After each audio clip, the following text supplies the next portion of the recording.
और पुरानी सरकारों में बैठे हुए लोगों को भी ये मलाई खाने को मिलती थी, उनको भी मजा आता था। ऐसे सारे लोग अब मोदी जब शस्त्रों को यहां बनाने की बात करता है, देश को आत्मनिर्भर बनाने की बात करता है, तो बौखला गए हैं, बहुत नाराज हैं। वो नहीं चाहते कि भारत की सेना आत्मनिर्भर बने, इसलिए वो मोदी के विरुद्ध एकजुट हो गए हैं। इन ताकतों को रोकने के लिए, देश के उज्जवल भविष्य के लिए, देश की सुरक्षा के लिए फिर एक बार बीजेपी एनडीए सरकार लाना बहुत आवश्यक है। भाइयों और बहनों, मोदी की गारंटी सबका साथ, सबका विकास की है, लेकिन सपा कांग्रेस के इंडी गठबंधन के लिए देश से भी पहले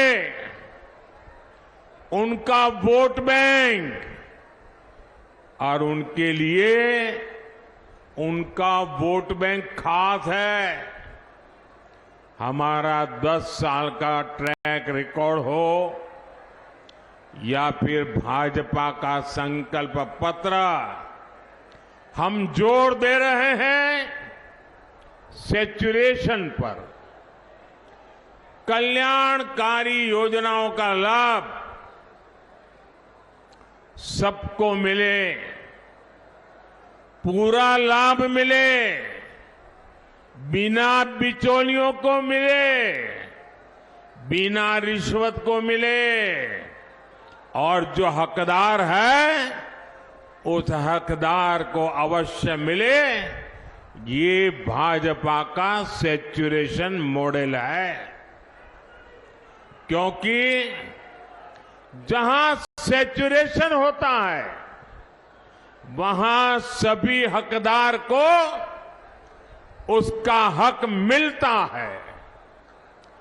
हमारा सेक्युलरिज्म भी वही है कि बिना भेदभाव के लिए जो भी योजना जिसके लिए बने, बिना धर्म जाति भेदभाव सबको मिलना चाहिए। सच्चा सामाजिक न्याय भी यही है, जब आप बिना भेदभाव, बिना अपने पराए, बिना रिश्वतखोरी सबका हक पूरा करते हैं, तो इससे बड़ा सामाजिक न्याय क्या हो सकता है।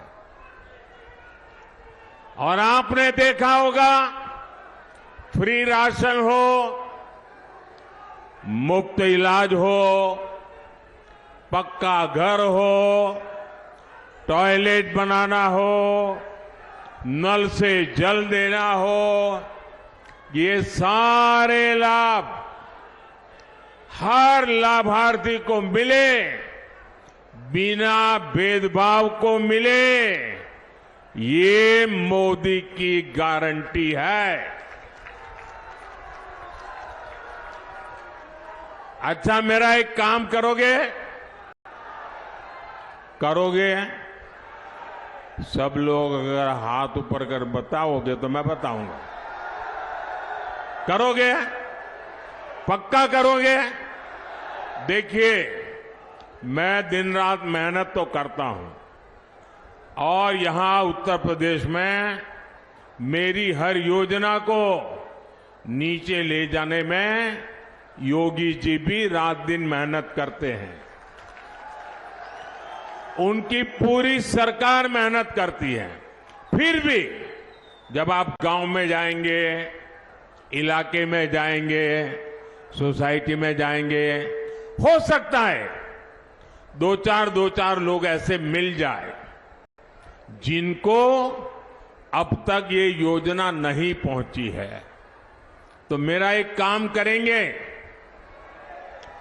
जिनकी योजना नहीं पहुंची है उनकी सूची बनाना और उनको कहना कि मोदी जी ने आगरा में आए थे, गारंटी दी है कि जिनका बाकी रह गया है तीसरे टर्म में उसका भी पूरा हो जाएगा,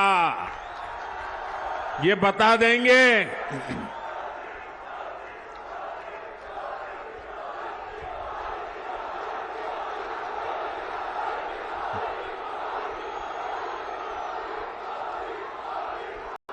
और आप देखिए, मेरे लिए तो आप सभी मोदी ही है और इसलिए मेरी गारंटी आपके माध्यम से जरूर पहुंचेगी। साथियों, जब एक के बाद एक गरीब के सशक्तिकरण के हम काम कर रहे हैं, गरीब को गरीबी को परास्त करने के लिए मजबूत कर रहे हैं, एक ऐसा मॉडल है जिस मॉडल की आज दुनिया के लोग चर्चा कर रहे हैं, क्योंकि हमने जो रास्ता अपनाया है, हमने जो मॉडल अपनाया है, उससे आज देश में 25 करोड़ देशवासी जो गरीबी की जिंदगी जीते थे वो गरीबी से बाहर निकले हैं। साथियों, मोदी हमारे देश में हमने तुष्टीकरण की राजनीति बहुत देखी है। तुष्टीकरण की राजनीति ने के देश को टुकड़े टुकड़ों में बांट के रख दिया है। तुष्टीकरण की राजनीति ने सच्चे और ईमानदारों के हक को डुबोया है और इसलिए अब मोदी तुष्टीकरण को समाप्त करके संतुष्टीकरण की ओर आगे बढ़ रहा है। हमारा रास्ता तुष्टीकरण का नहीं है, हमारा रास्ता संतुष्टीकरण का है। सबका साथ, सबका विकास, ये मंत्र भी उसी तुष्टीकरण का महामार्ग है। लेकिन सपा कांग्रेस का इंडी गठबंधन घोर तुष्टीकरण में जुटा है। 24 के चुनाव में कांग्रेस ने जो मैनिफेस्टो जारी किया है उस पर 100%, और ये मैंने पहले ही दिन कहा था, आज नहीं कह रहा हूं, कांग्रेस के इस बार के मैनिफेस्टो पर 100% मुस्लिम लीग का थप्पा लगा हुआ है, मुस्लिम लीग की छाप है। कांग्रेस का पूरा मैनिफेस्टो सिर्फ वोट बैंक को मजबूत करने के लिए समर्पित है। हमारा मैनिफेस्टो देश को मजबूत करने के लिए समर्पित है। साथियों, आजादी के बाद से ही ये स्पष्ट हो गया है कि भारत में धर्म के आधार पर कभी भी आरक्षण नहीं दिया जाएगा। ये संविधान सभा में चर्चा करने के बाद तय हुआ है।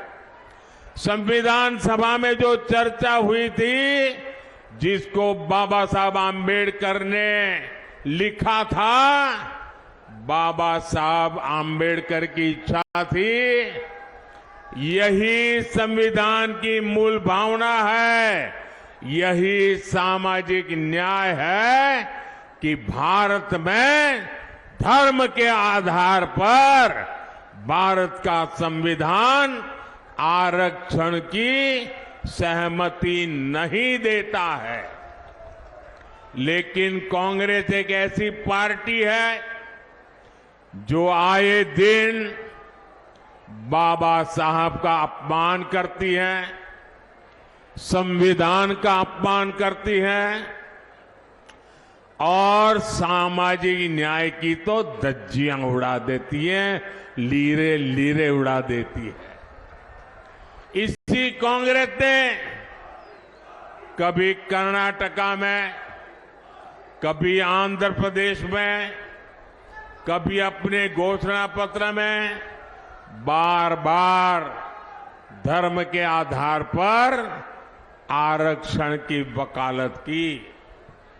देश का संविधान, देश की अदालतें कांग्रेस को ऐसा करने से बार बार मना कर चुकी है। उनकी हर बात को देश के न्यायपालिका ने ठुकरा दिया है और इसलिए अब कांग्रेस ने पिछले दरवाजे से खेल खेलना शुरू किया है। एससी, एसटी, ओबीसी के आंख में धूल झोंक करके पाप करने के रास्ते बनाने का काम किया है। अब कांग्रेस ने ठान लिया है कि वो धर्म के आधार पर रिजर्वेशन लाकर रहेगी और इसके लिए कांग्रेस ने तरीका निकाला है।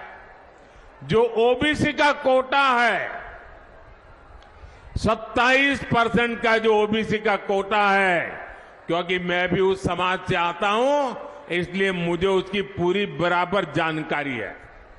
ये जो 27% आरक्षण का कोटा है, अब उन्होंने तय किया है कि उसमें से कुछ चोरी कर लिया जाए।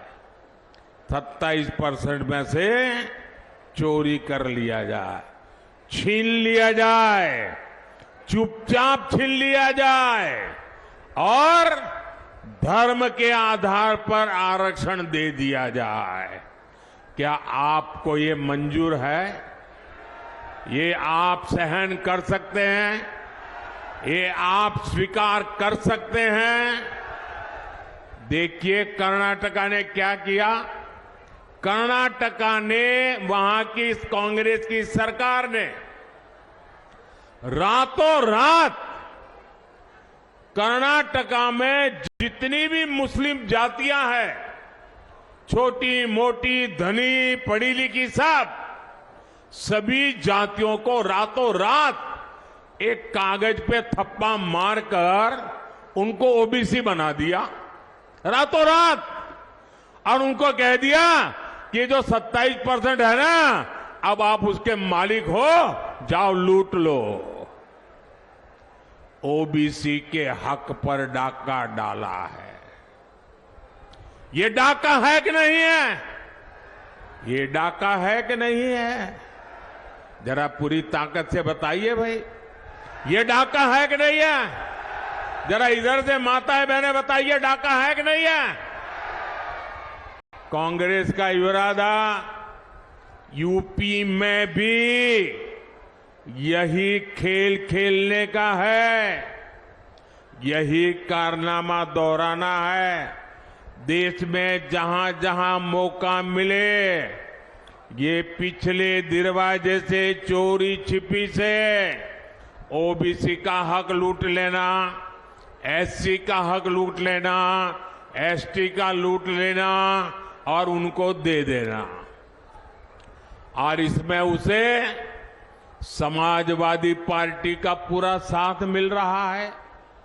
आप याद कीजिए 2012 में उत्तर प्रदेश विधानसभा चुनाव से ठीक पहले कांग्रेस की केंद्र सरकार ने तब भी ऐसी ही कोशिश की थी।